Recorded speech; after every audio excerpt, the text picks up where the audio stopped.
係翻嚟第三節嘅澳門論壇，我哋而家就即刻聽聽台下觀眾嘅意見㗎。首先第一位，各位市民早晨。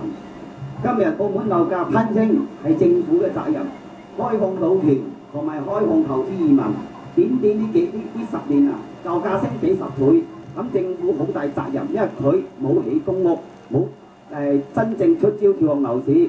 咁我例如咁，4年前建華海濱、金海新裕華嗰啲樓係得100萬左右，租金呢係得2000至2500。今時今日，裕華、建華、金海新海濱啲樓係超過5字頭。頭先葉先生講嘅，例如你一個月而家平均租我都係15,000至17,000，咁啊要供30年，唔使食飯，唔使養老婆仔女，咁講嘅非常之唔合理。所以咧都係喺立法會入邊8成啲商家佬喺度請外勞入嚟，租金托高租金，同埋炒樓起樓，搞到澳門市民民不聊生，澳門市民眼睛唔夠雪亮。例如09年嘅選舉到依家咧4年啦，升得咁多倍，咁今年嗰啲2011、2013年嘅選舉貪少少便宜，用佢選去食物去旅行係錢，你攞佢1000蚊，你唔見得幾百萬，所以你嘅仔女今生今世都買唔起樓，所以澳門市民諗清諗楚，要1000、10,800話俾市民聽，千祈唔好佢選啊！你為咗貪少少便宜，會害死你嘅子孫。多謝啦，我唔可以講啦。好，多謝晒你意見，我哋將個咪交俾下一位。好，大家好，下論壇又嚟啦，真係政府好多問題，好多毛病。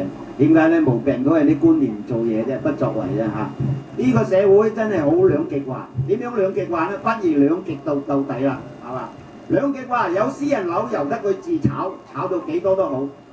第一極化咧就係關心市民，政府要立法，立法起公屋幾多年一定要有上樓。如果做唔到嘅話，唔該嗰啲無作為嘅官落台，讓俾人做，唔好咁樣坐喺度10幾年，橫掂都兩極化啦，唔好搞咁多問題。私人樓你控制唔到嘅，有幾多個老細大公司賺咗錢話回歸社會咧？呢個我真係未聽過，係嘛？你話賭權托高樓價，你當佢係咧？我哋而家有幾多人喺賭場嗰度做？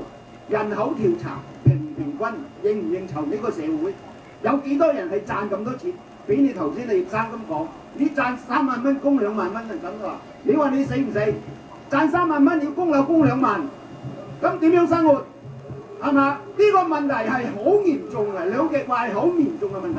不如政府咁樣索性立法，規定每年起幾多樓，一定嘅程序要上樓，唔上到樓嘅你啲幹部好咩到你做個職位，即刻要落台，你冇能力管呢個部門，唔好拖累我哋啲市民。係，多謝晒。